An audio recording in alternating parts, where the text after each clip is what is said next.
Hello everyone, this is Meenakshi Rana. In this video, I am going to explain you history. Chapter 6, New Questions and Ideas. So let's start. Jainism अर्थात जैन धर्म.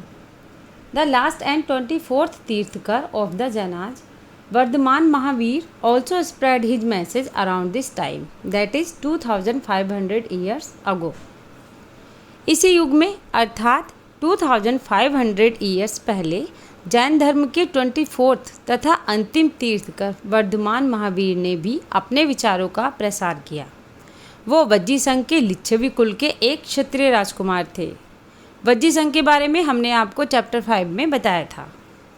जब वो 30 years के थे उन्होंने अपना घर छोड़ दिया था और जंगल में रहने लगे थे. 12 ईयर्स तक उन्होंने हार्ड और लोनली लाइफ व्यतीत की. इसके बाद उन्हें ज्ञान प्राप्त हुआ. Look at the next para. He taught a simple doctrine. Men and women who wish to know the truth must leave their homes. They must follow very strictly the rules of ahimsa, which means not hurting or killing living beings. उनकी शिक्षा सरल थी. सत्य जानने की इच्छा रखने वाले प्रत्येक मैन और वीमन को अपना घर छोड़ देना चाहिए और उन्हें अहिंसा के नियमों को स्ट्रिक्टली फॉलो करना चाहिए. अर्थात किसी भी जीव को न तो कष्ट देना चाहिए और न ही उनकी हत्या करनी चाहिए. महावीर का कहना था, सभी जीव जीना चाहते हैं, सभी के लिए जीवन प्रिय है. महावीर ने अपनी शिक्षा प्राकृत में दी. यही कारण है कि साधारण लोग भी उनके और उनके फॉलोवर्स की शिक्षा को आसानी से समझ सके. देश के अलग अलग पार्ट्स में प्राकृत को अलग अलग रूप में जाना जाता था. क्षेत्र के आधार पर उनके अलग अलग नाम थे. फॉर एग्जाम्पल, मगध में बोली जाने वाली प्राकृत मगधी कहलाती थी. Followers of Mahavira who were known as Jainas had to lead very simple lives, begging for food. Mahavira के जो फॉलोवर्स थे उन्हें जैन नाम से जाना जाता था. वो भिक्षा मांगकर सादा जीवन बिताते थे. वे पूरी तरह से ऑनेस्ट थे और उन्हें चोरी न करने की स्पेशली हिदायत दी जाती थी. उन्हें ब्रह्मचर्य का पालन करना होता था और उन्हें सब कुछ त्याग करना पड़ता था. It was very difficult for most men and women to follow these strict rules. ज़्यादातर मैन और वीमन के लिए ऐसे स्ट्रिक्ट रूल्स को फॉलो करना बहुत कठिन था. फिर भी हज़ारों व्यक्तियों ने इस नई जीवन शैली को जानने और सीखने के लिए अपने घरों को छोड़ दिया.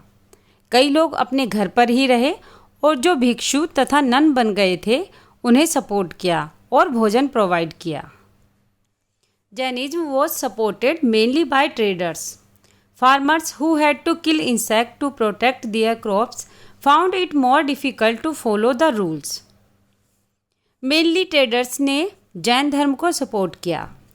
फार्मर्स के लिए इनके रूल्स को फॉलो करना काफ़ी कठिन था क्योंकि फसल की रक्षा करने के लिए उन्हें कीड़े मकोड़ों को मारना पड़ता था.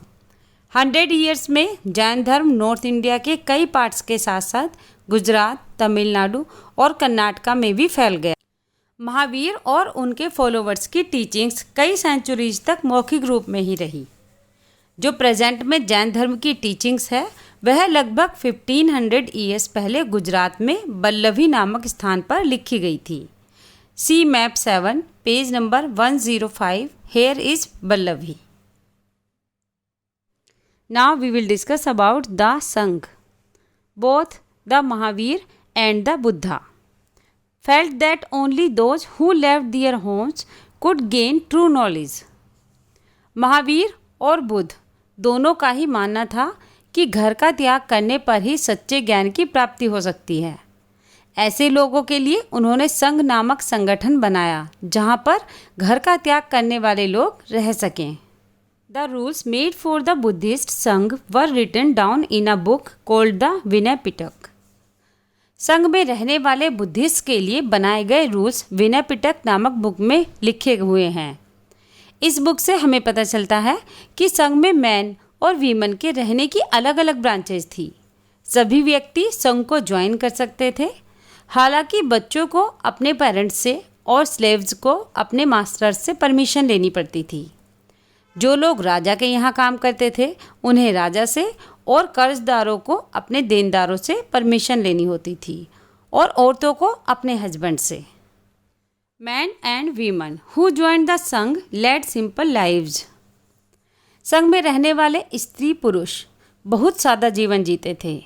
वे अपना ज़्यादातर टाइम मेडिटेशन में बिताते थे और दिन के एक निश्चित समय में शहरों और गांव में जाकर भिक्षा मांगते थे। दैट इज़ वाई उन्हें भिक्षु और भिक्षुणी कहा गया। वे आम लोगों को शिक्षा देते थे और एक दूसरे की हेल्प भी करते थे। यदि संघ में किसी तरह का कोई लड़ाई झगड़ा है तो वे मीटिंग्स करके उनका निपटारा भी किया करते थे। Those who joined the संघ included Brahmins, Kshatriyas, merchants, laborers, barbers, courtesans and slaves. Many of them wrote down the teachings of the Buddha. संघ को ज्वाइन करने वालों में ब्राह्मण, क्षत्रिय, व्यापारी, मजदूर, नाई, गणिकाएँ और दास शामिल थे। इनमें से कई लोगों ने बुद्ध की शिक्षाओं के बारे में लिखा और कुछ लोगों ने संघ में अपनी लाइफ के बारे में सुंदर कविताएं लिखी। Now look at this picture. यह पहाड़ों को काटकर बनाई गई एक गुफा है। यह कार्ले में स्थित है जो महाराष्ट्र में है। मॉन्क्स और नन्स इनमें रहकर मेडिटेशन किया करते थे। Now I am going to explain you about monasteries. To begin with both Jaina and Buddhist monks went from place to place throughout the year, teaching people. Jain और भिक्षु पूरे साल एक स्थान से दूसरे स्थान पर घूमते रहते थे और उपदेश दिया करते थे। केवल रेनी सीजन में जब ट्रैवलिंग करना डिफ़िकल्ट होता था तब वो लोग एक प्लेस पर ही रहते थे। ऐसे टाइम में वे अपने फॉलोवर्स द्वारा गार्डन में बनवाए गए टेम्पररी शेल्टर्स में रहा करते थे या हिली एरियाज में नेचुरल केव्स में रहते थे। As time went on many supporters of the monks and nuns and they themselves felt the need for more permanent shelters and so monasteries were built. जैसे जैसे समय बीतता गया monks और nuns ने स्वयं और उनके सपोर्टर्स ने परमानेंट शेल्टर्स की ज़रूरतों का अनुभव किया। तब मठ बनाए गए जिन्हें विहार कहा गया। स्टार्टिंग में ये विहार लकड़ी से बनाए गए और बाद में ये ईंटों से बनाए जाने लगे। कुछ विहार पहाड़ियों को खोदकर बनाए गए, स्पेशली वेस्टर्न इंडिया में। Look at the box. A Buddhist text tells us.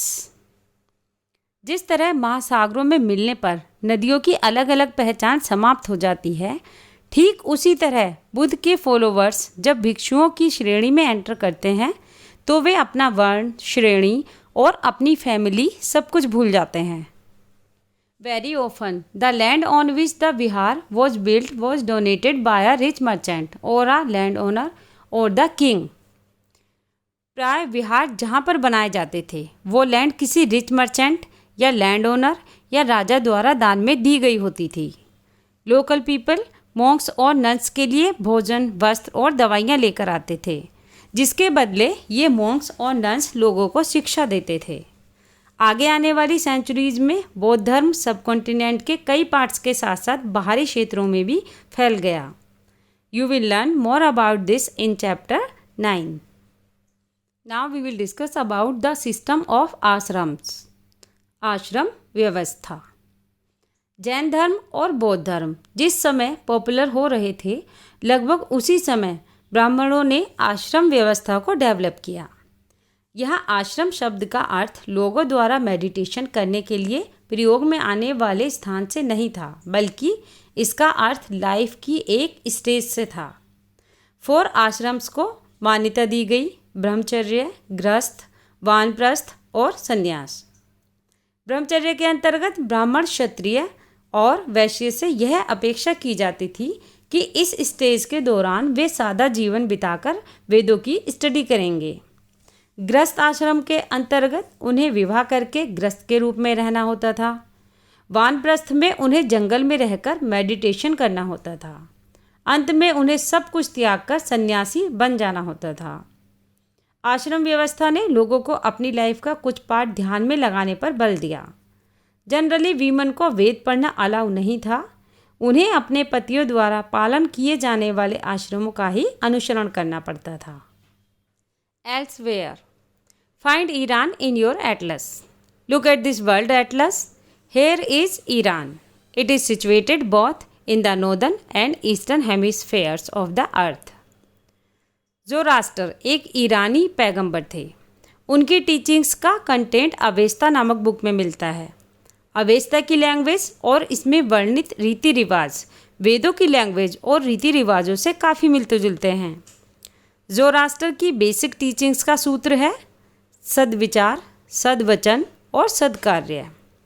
हे ईश्वर, बल, सत्य प्रधानता और सद्विचार प्रदान कीजिए जिनके जरिए हम शांति बना सकें।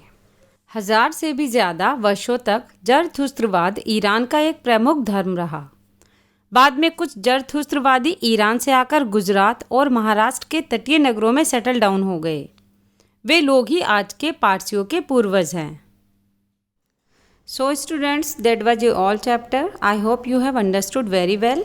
If you like this video, please subscribe to my channel and don't forget to press the like button. Thanks for watching. Have a good day.